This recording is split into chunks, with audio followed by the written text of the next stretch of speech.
Mga kapatid, basahin natin ang paksa ng ating leksyon.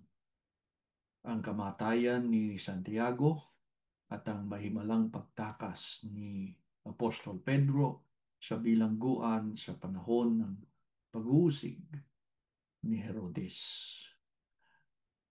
Nang si Haring Herodes po o Agripa I na apo ni Herodes na dakila ay naging hari ng Hudiya, nakaranas ng panibagong pag-uusig ang mga Kristiyano sa Jerusalem.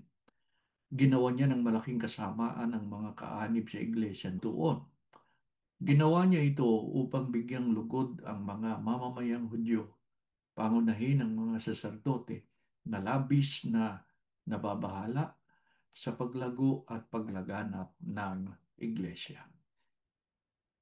Dumako tayo sa unang bilang. Paano inusig ni Haring Herodes o Agripa I ang iglesia sa Jerusalem? Ang sagot, basahin natin, ipinapatay niya sa pamamagitan ng tabak si Santiago na anak ni Zebedeo at kapatid ni Juan. Nakita ni Herodes na ikinalugod ng mga Hudyo ang ginawa niyang ito. Dumako tayo sa kasunod na bilang, mga kapatid.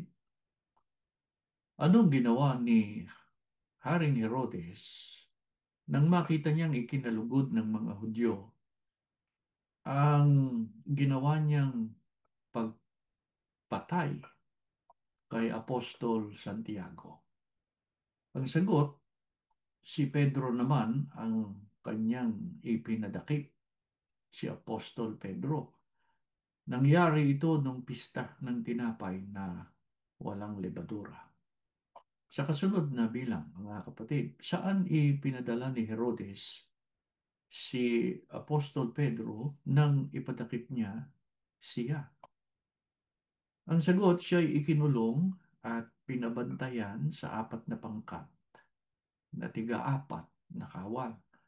Ang balak ni Herodes ay iharap siya sa bayan pagkatapos ng Pasko. Ang Pasko, mga kapatid, ay ang huling araw sa 7 araw na pagdiriwang ng mga Hudyo ng Pista ng Tinapay na walang lebadura. Upang matiyak ni Herodes na maiharap niya si Apostol Pedro sa bayan para hatulan pagkatapos ng pista ng Pasko, ipinakulong niya siya at mahigpit na pinabantayan sa apat na pangkat na tiga-apat na kawal. Sa ika-apat na bilang. Samantalang nakabilanggo si Apostol Pedro, anong ginawa ng mga kaanib sa iglesia? Ang sagot, taimtim silang nanalangin sa Diyos para sa Kanya. Sa ika-5 bilang, anong nangyari?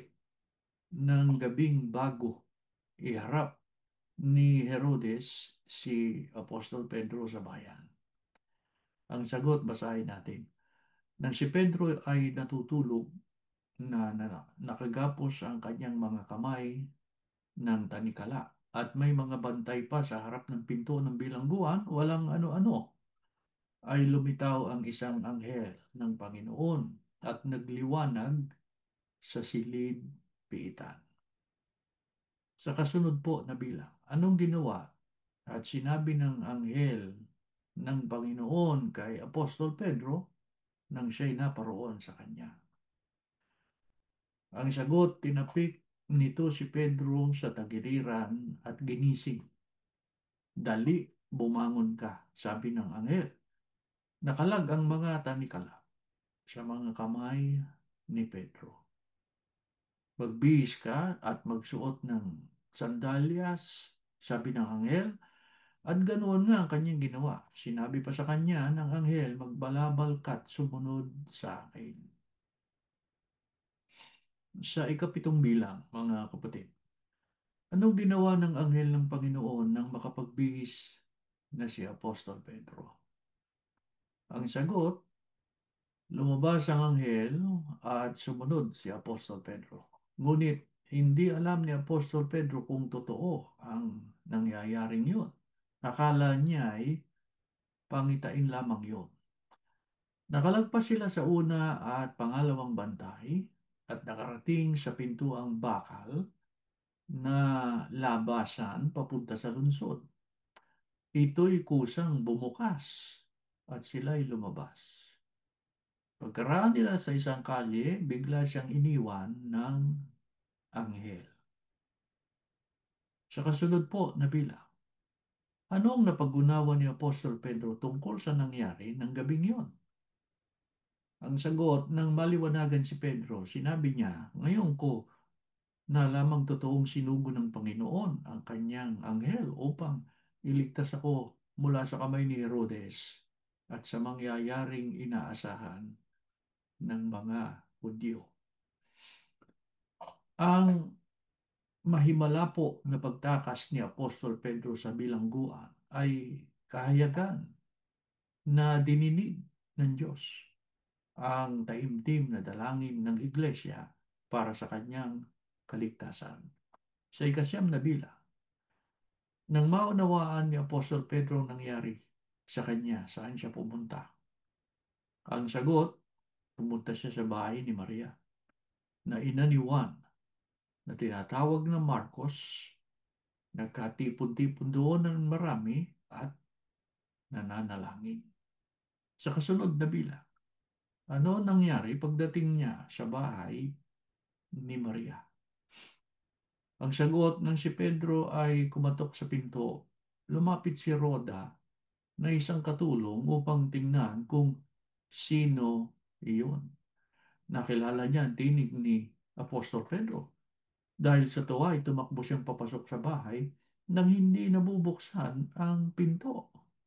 At sinabi sa lahat na si Apostol Pedro ay nasa pintuan. Sa kasunod po na bilang, anong sinabi kay Rhoda ng mga taong nagkakatipon sa bahay nang sabihin niyang nasa pintuan si Pedro? Ang sabi nila, nahihibang ka. Ngunit, iginiit niyang naroroon nga si Apostol Pedro. Kaya't sinabi nila, anghel niya iyon. Samantala, patuloy na kumakatok si Apostol Pedro sapagkat hindi pa siya pinagbubuksan.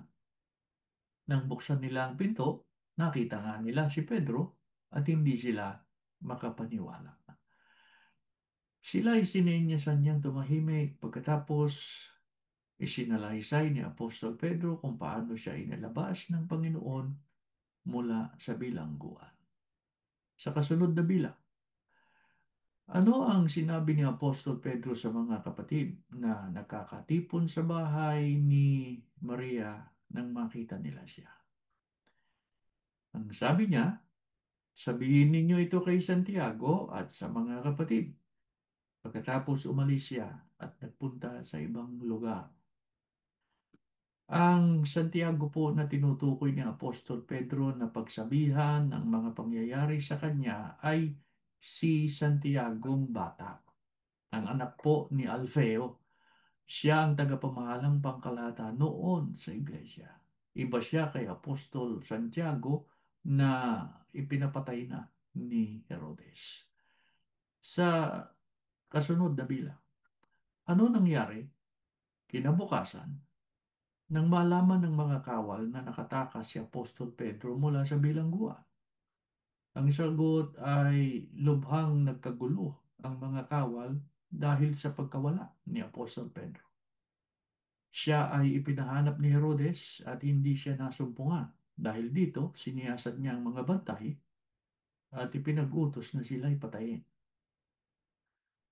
Pagkatapos po ng pangyayaring iyon, umalis si Herodes sa Judea, punta sa Cesarea at nanatili doon.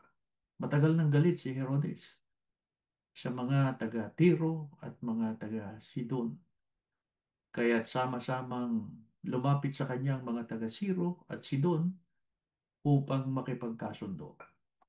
Sapagkat sa lupain ng hari nang gagaling ang kinabubuhay ng kanilang bayan.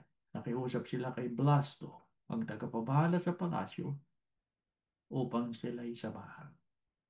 Sa kasunod na bilang, mga kapatid, pagsapit ng takdang araw ng pagharap ni Herodes sa mga mamamayan sa Tiro at Sidon upang makipagkasundo sa kanya, ano ang kanyang ginawa?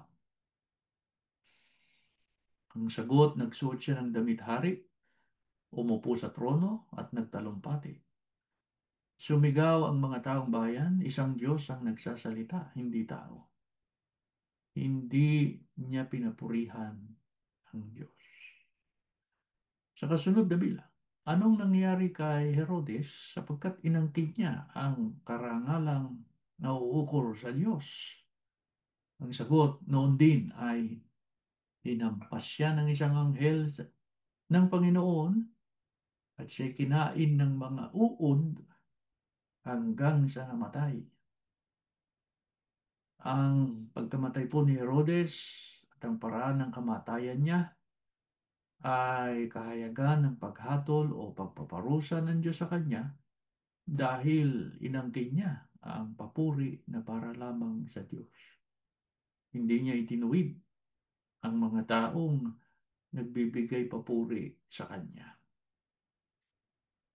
Sa kasunod na bilang, anong nangyari sa iglesia nang mamatay si Herodes?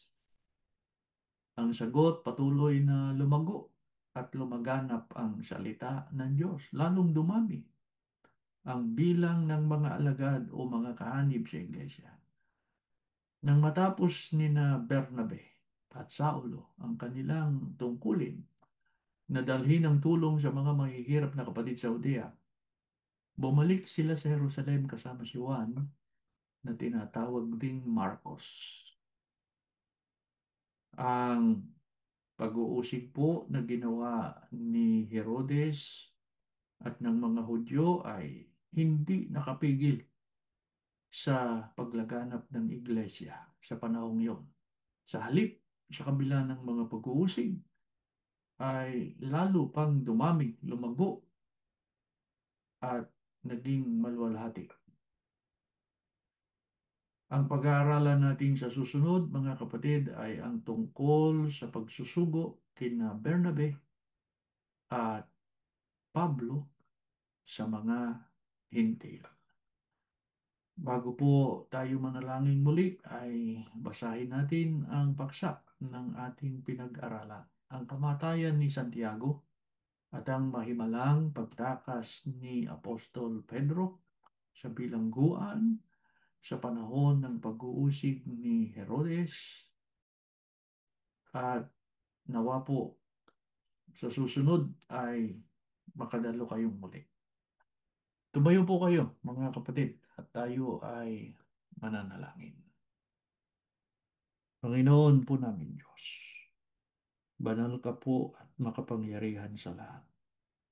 Patuloy kaming nagpapasalamat ng marami sapagkat niloob mo, Ama, muli naming matupad ang aming banal na sagutin na ikaw ay aming purihin, na ikaw ay aming sambahin.